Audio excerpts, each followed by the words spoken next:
What's going on YouTube? Three Sons RC come back after another bench video. Now today we're just gonna do a quick one, guys. We're gonna do some venting on tires. So some of y'all out there were like, hey, why do you vent tires? How do you do it properly? And I'm gonna break that down for you. We're gonna be working specifically with some XMaxx tires. Now this technique is gonna work with any tire out there.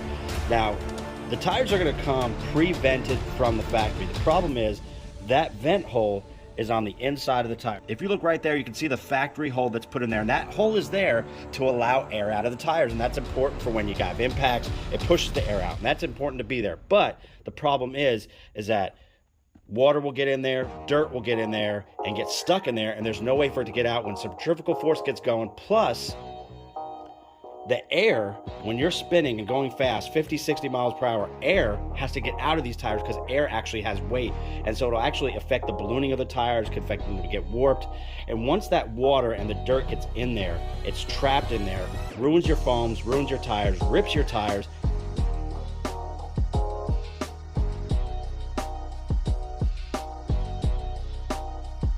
And that's primarily the reason why you vent, because you want your tires to stay balanced. You don't want them to balloon too crazy, and you don't want them to tear apart. So we're gonna quickly show you how to vent real quick, specifically on your XMaxx tires. I'm gonna show how I do it on an XMaxx tire as opposed to other tires. Not much of a difference, but I'm gonna show you real quick. The tool that I like to use is this piece of copper tubing. I got this from like a plumbing store, Ace Hardware, whatever. You've seen these type of pieces. I just take a razor blade, run it really quick, and sharpen it from the inside, and that'll sharpen that inner circle and make it so it'll cut right in there. There are other ways to vent tires. Some guys use a soldering iron. I'm not a big fan of that because sometimes the rubber gets hot and actually seals itself back up. So I use this piece of tubing, and what'll happen is it'll cut a circular hole out of the tire, and you'll just have to fish out the piece of rubber with a little, with your fingernail or something after each time. When you get done, you're gonna go ahead and cover all these holes with a piece of duct tape or Gorilla Tape.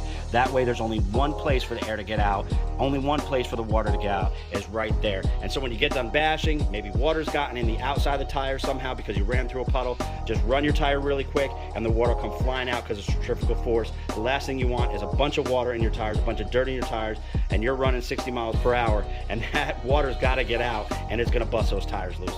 So let's get into this, guys. Like, comment, subscribe. I hope you guys appreciate this. This is just a how-to video from Three Sons RC, XMaxx tires. Let's do this.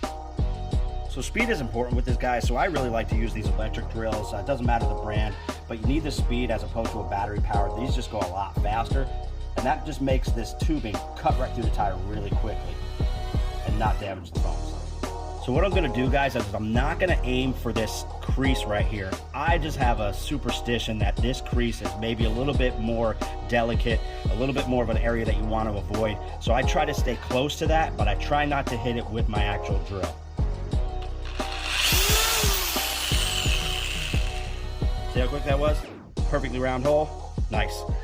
Next time I'm gonna try to be a little bit closer to the center. Now I'm gonna go 180 degrees around the other side of the tire.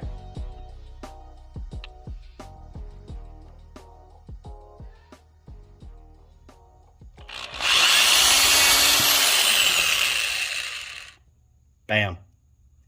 Look at that hole, nice and clean. The sharper this bit is, the faster it goes in, and the less you have to apply pressure. Therefore, you don't actually go down into the foams. You don't want to go too far in, because then you're going to start cutting all those foams a little bit. And you want the foams to stay as intact as they possibly can. You guys don't got to see the rest. You put tape there. It's simple, guys. Hey, hope you guys like this. Like, comment, subscribe. This is just a quick walkthrough of how to vent your tires, why to vent your tires. This is important to any basher out there. So I hope you guys appreciate this. Hey, check out some of our videos, bashing, crazy stuff with the boys. Three Sons RC. Peace out.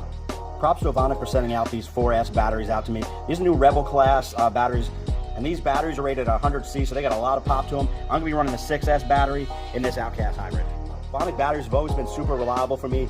They've never been swelling up on me. They balance a lot faster than some of the cheaper brands out there. So check the link in the description for Ovonic batteries for this new class of batteries. They make them in the 4S, the 3S, and the 6S at 100Cs. These things are smoking.